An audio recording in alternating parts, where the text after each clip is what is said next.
In this video, I will be showing you how to get a valid SSL certificate via LetsEncrypt.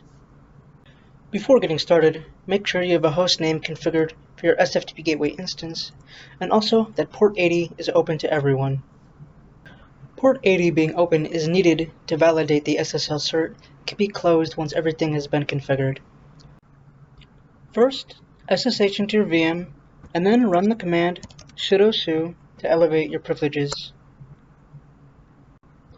From here, we're going to change the directories to ets, nginx, conf.d, and then we're going to run an ll command to list the contents of the directory. We want to edit the website.conf file, and then navigate to the bottom and replace this underscore with your host name.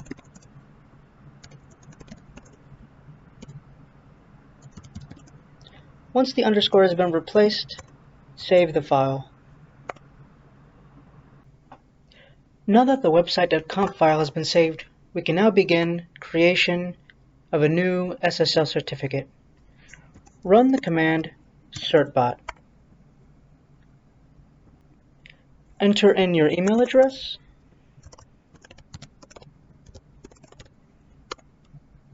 agree to the terms of service. You can deny this, it isn't required. And then select the domain you would like to activate.